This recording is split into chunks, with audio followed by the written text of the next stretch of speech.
some of you,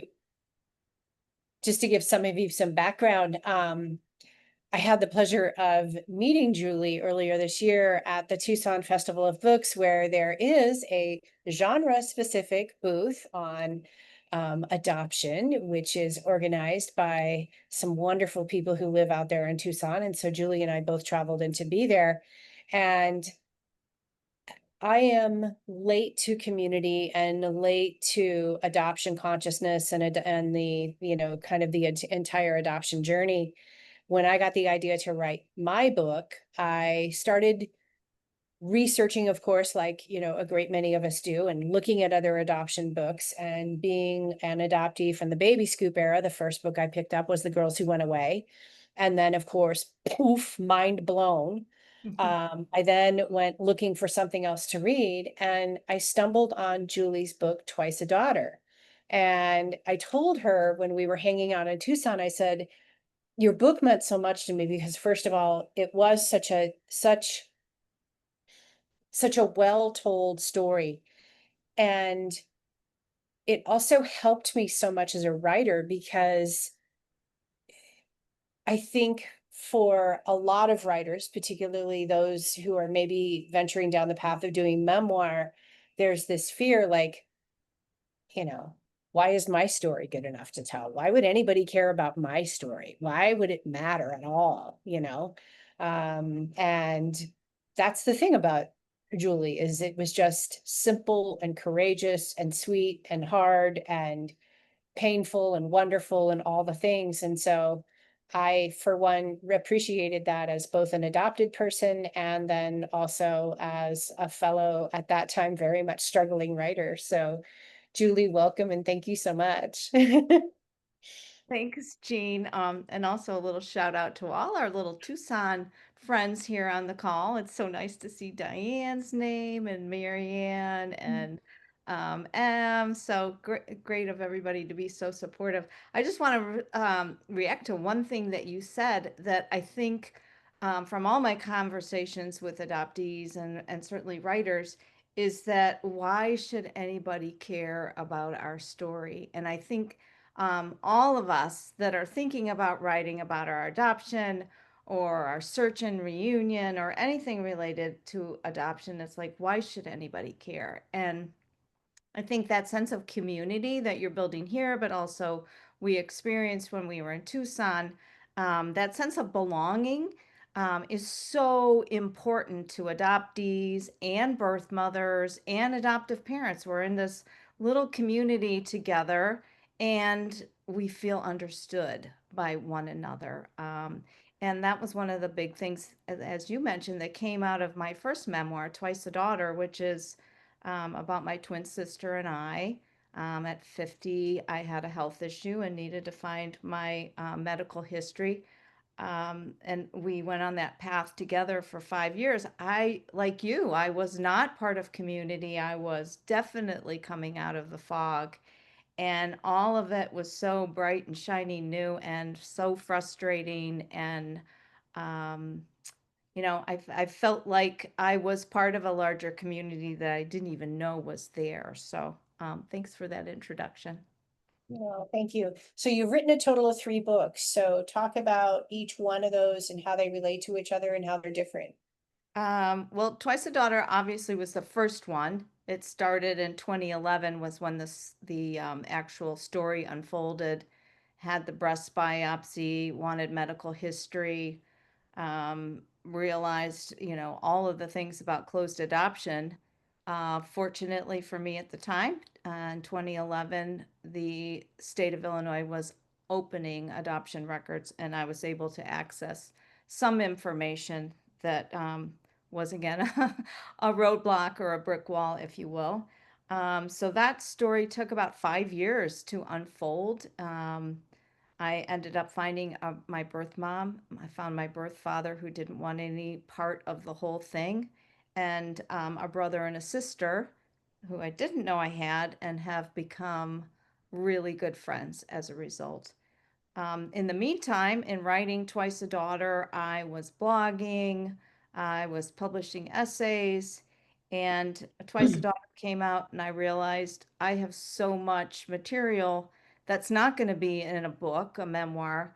There were essays, and I put them into the second book, which was Belonging Matters. And that came out in 2023 in November, which appropriately, National Adoption Awareness Month. In talking about Twice a Daughter to a lot of book clubs and podcasts, the resounding refrain was always, so what was it really like to be a twin and be adopted? And you grew up in this big Irish Catholic family with half of you were adopted and half of you were your parents' biological kids. What was that like? Um, and that's why I started putting together the stories that are the foundation of Twice the Family. And there's a lot in there. Truly a coming of age memoir in the sense that there was grief and loss. I lost a sibling in the middle of that story. There is a secret that actually comes out in having written that book. There was also some, typical coming of age memoirs for a lot of females. We ran into some predators, my sister and I, and had to defend ourselves to a couple of guys. And so a lot of things that I think strike home to young women growing up, but also anybody that's adopted, that inner voice that we have sometimes don't recognize. Um, I was often angry at my adoptive mom about some of the things that she did. And um, so a lot of things about adoption comes out in that book. And I'm really proud of it. I'm proud that I got it off my back, so to speak. Got it. You mentioned that there are surprises. Do you want to share any here Yeah, or? no, I'm happy to. It's kind of a fun story. So um, there were some family stories, particularly about my younger sister that passes away when I'm a teenager. And I had the feeling when I was writing it that I needed help with things that, you know, because of grief, I didn't maybe remember completely. So my twin sister and I collaborated some, and I collaborated with my mom and was picking her brain one day over dinner, and I could tell from her body language that she was holding back something. Um, and she and I have had, mostly because of what happens in Twice a Daughter, she wasn't really that fond of what I was doing with the adoption search. She came around eventually, but I didn't want to push her about it. My mom's 92. She's got a little bit of memory issues. And I wasn't quite sure how to handle it, but I knew I didn't have all of the story. Um, this is a roundabout answer to your question, but my husband passed away in 2022, and part of the grief process, my counselor advised me to use a medium to connect to the other side and find some, healing. So I had done that, and I a couple of times, and kind of got comfortable with the process. And as writers, when we reach a roadblock, we kind of try everything. We go for a walk when we're stuck. We'll sit in a workshop and see if something opens up. And I figured, why not? I'll try the medium. I'll ask her a question about this story. And a lot of things happened. I said, am I supposed to write this story? Should I write this story? Um, and is there something I don't know? And interestingly enough, the medium said, I don't know. Yes, you're supposed to write the story. Your sister who passed away wants you to tell her story. But what's coming to me right now is the word police. Like, I don't know anything about the police. But I went back to my mom and I sat with her at dinner, and I asked her, I said, Mom, I'm stuck. There's some things that are just not making sense with this tale about Susie passing away. Is there anything about the police that should go in this story? And she took a deep breath and folded her little napkin and put it on her lap. and told me this whole side of the story that she probably would have gone to her grave with. She had been accused of murder because my sister was well taken care of, and this was a sudden illness, and she passed away suddenly. She was accused by the police initially in the hospital room. So um, I don't know if that part of the story was ever going to come out, but any writers in the room, I think you just go to all ends of the road when you're telling your story until you get at the entire emotional truth and then just call it a day. Oh my gosh. What, I know, right? what a I, revelation. How frightened your mother must have been. yes, but when I called all my siblings and said, "Do you guys remember this? Was there something about the police you didn't know?" Nobody knew anything about it. So I Wow. don't know if was because we were, 16, 14, 13, all the way down to 5. Did they want to protect us from this? It didn't amount to anything. Mm, So I think it was one of those adult conversations, and we were the kids. But I mean, as time went on, I mean, she passed away 55 years ago, and the story never came out. So I think in writing the book, um, she and I developed a tight relationship over some of the stories that I needed her to fill in some gaps, but also there was some healing involved. She got off her something off her conscience that she had not ever shared, and now the entire family knew about this horrible accusation and totally unfounded, of course, because it was an illness and the autopsy proved that. So, yes, there were a lot of secrets that when you go back and reconstruct the book is 25 years from start to finish, and you make those timelines and start filling in things, you realize what the failure of your memory and maybe your journals too, because I'm a big journaler, and you have to ask questions of family members, and hopefully they cooperate. right. Were there lessons that you learned in sharing such sorts of secrets or not even necessarily secrets, but just happenings with your family? What did you learn by going through that process? Um, well, having written the other memoir first, I knew I didn't have to ask certain people permission, especially if had passed away. Mhm. As far as my mom goes, my adoptive mom, she, in the most part, will be very honest. That was a secret I think she just buried and really didn't want to talk about. Um, my twin sister, who has been my partner in crime, so to speak, from the beginning of time, she and I always shared a lot of the family stories. And in writing the book, it was interesting because my kids read it and they said, this is like a family history, Mom. And I didn't start out writing it for that purpose, for it to Mhm. be family history. But I think sometimes when you have a long memoir that's a good chunk of time versus a search memoir like the first one was, it was 5 years start to finish. This was 25 years. I think it does end up being a bit of family history, and then the onus is on the writer to get everything right and get the timeline right. And it was fun. It was fun doing that, going back and trying to sort some things out. There was in my neighborhood when I was in middle school a murder, um, and it was somebody that we all knew. And that particular incident really changed how everybody acted.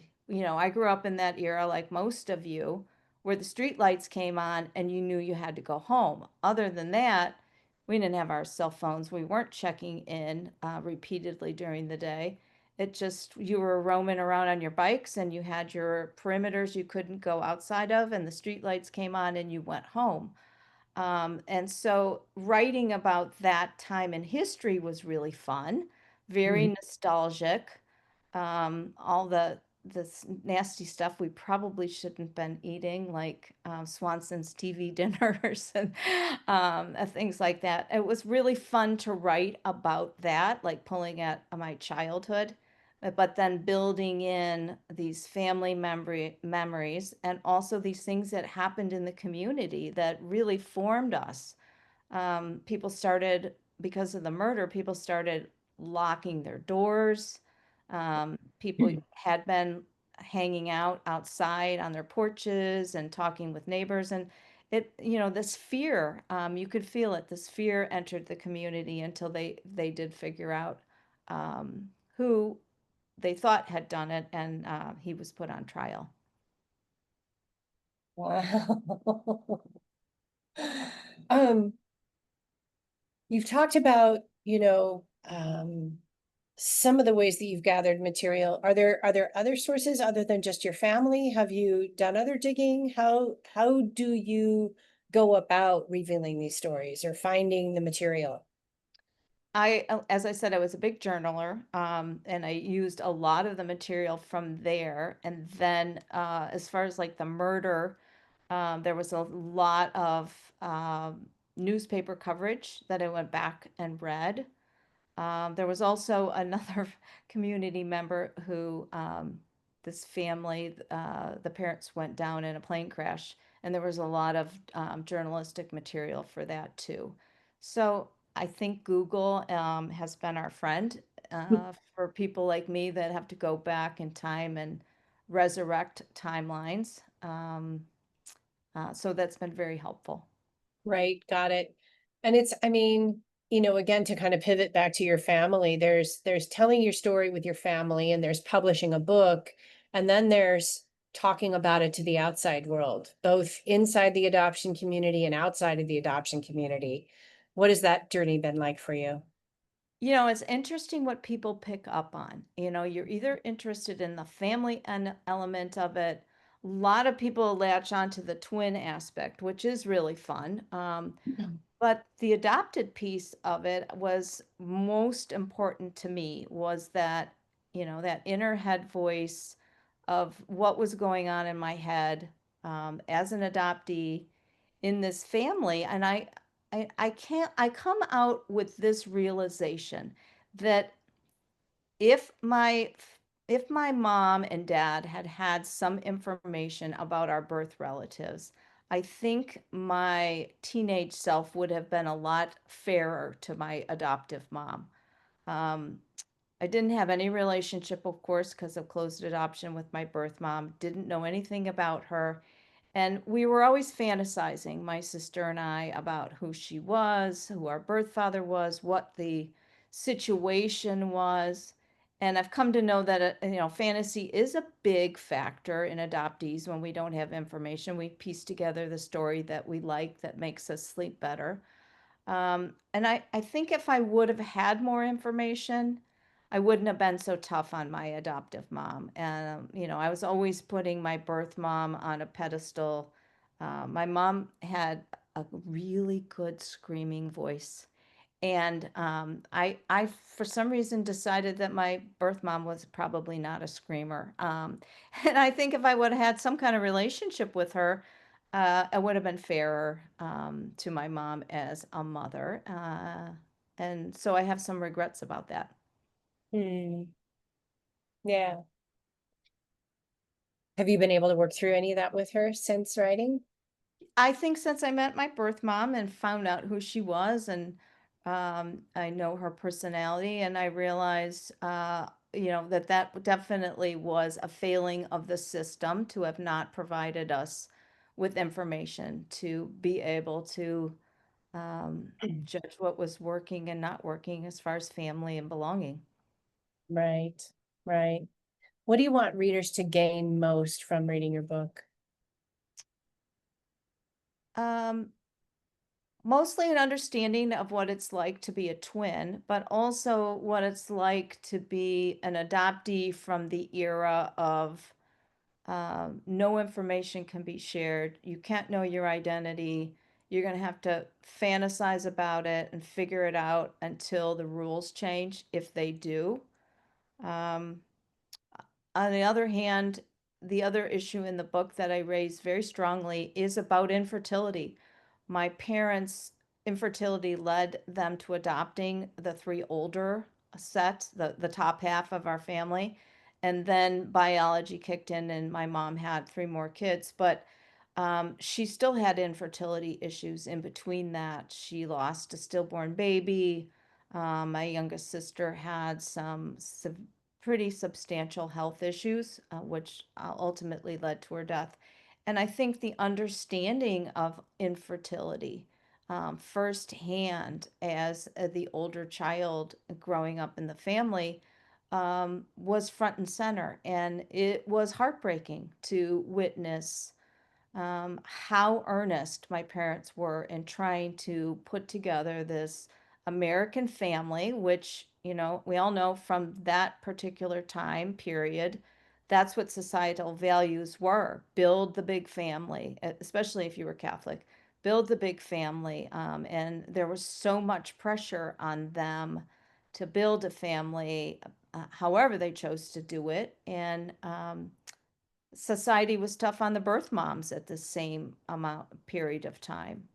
I have had substantial conversations with my birth mom about what it was like to find out she was pregnant in the 1950s, 60s.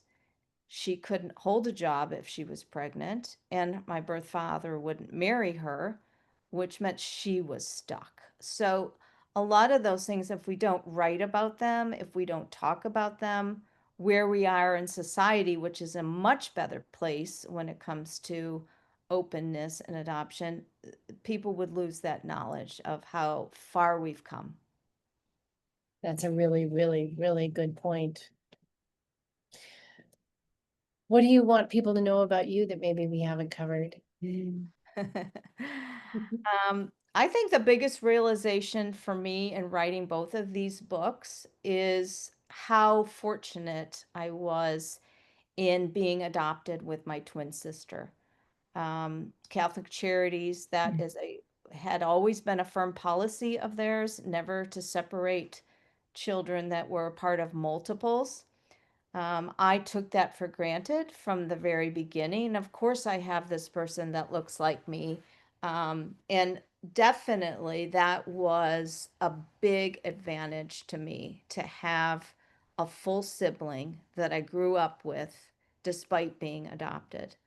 And so I want people to understand how I see that as an advantage in life, definitely with respect to adoption, because after writing Twice a Daughter and I was contacted through Facebook, and I've now met five sets of twins, all adopted through Catholic Charities and all who are placed together.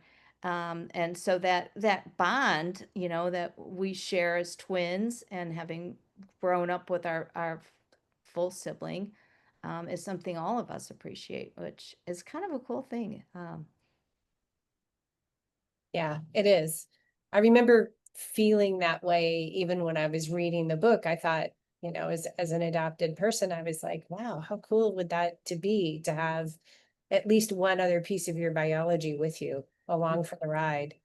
Yeah, and I think the thing that comes out about being a twin is we didn't always have to have a lot of conversation. There was a lot of nonverbal conversation happening with my sister and I all the time. My mom said to us one time, because we were probably rolling our eyes or kind of, you know, nodding our heads at each other and not saying anything, she goes, I cannot read your language and I can't get in between you. And I remember thinking to myself at the time, why would you try? You know, biology cooked this cocktail up together, and I don't know that you can get in between twins, especially identical twins. There is just a bond that goes back before birth. So. Wow, that's cool. It is. It is very special. Um, so let's change directions here a little bit and talk about the publishing process in general. I've always loved your covers, all of that good stuff. Okay. This is a lucky story too, because sometimes we get lucky in life. I was writing Twice a Daughter. I'd never written anything like that before.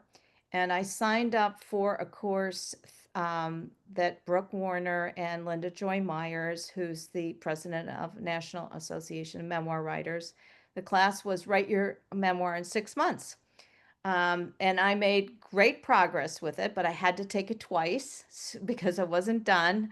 Um, and Linda Joy Myers was my mentor. Um, she was helping me quite a bit with the progress of the book. And Brooke Warner, her cohort, is the publisher of She Writes Press. And she had given my book, parts of it, to Brooke and said, you should read this.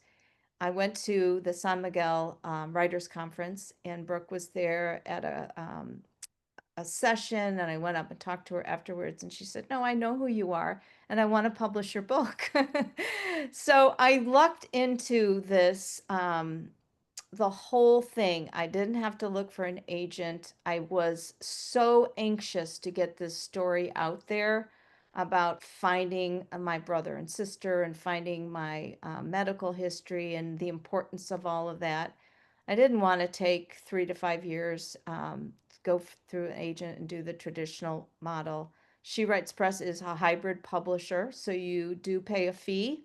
Um, they publish your book, but they also have a relationship with a distributor. Right now, we're distributed through Simon and Schuster. I liked the model of 40 authors being published in a season and all of us being a cohort. We have a Facebook page and monthly meetings and all this support that we got as authors and from other authors was really important. So I've stuck with She Writes Press for Twice the Family. That was also published by She Writes. And then the collection of essays is published by Muse Literary, another connection through Chicago. Somebody who had kind of helped me along with Twice a Daughter in the editing process was one of the founders of Muse Literary. It's really a small traditional press. So I've done both. I've done the hybrid and the traditional. Um, there's pluses and minuses to both, and that's probably another book club conversation Right, in and of itself, in yes, the and of publishing itself. is But what. I think I never thought about self-publishing because that just felt like a big, steep learning curve. And the hybrid model, it really has worked well for me. Okay, all right. Do you have anything planned upcoming? What's next? Um, well, I have 7 grandsons. And I write about them all the time because they're always doing something funny or creative, or we have an interesting experience. So last year I had written an essay for my local paper here in Michigan City, and they published it, and they put it through a competition. It won a national award, and I decided to make it into a children's book. It's about one of my grandsons, and it's coming out in September. So I think I'm probably on the hook, Jean, to write 6 more, but right now this first one, it's called Lulu. That's my grandma name. Lulu and Jack Go to the Tree Farm, and it's kind of a family story about our family tree farm and my grandson picking his tree and a little surprise that he finds in the tree at the end. Oh, that's adorable. Yeah, Congratulations, that's so fun. it's fun. All right. What else would you like to say before we had anything hand this over to questions?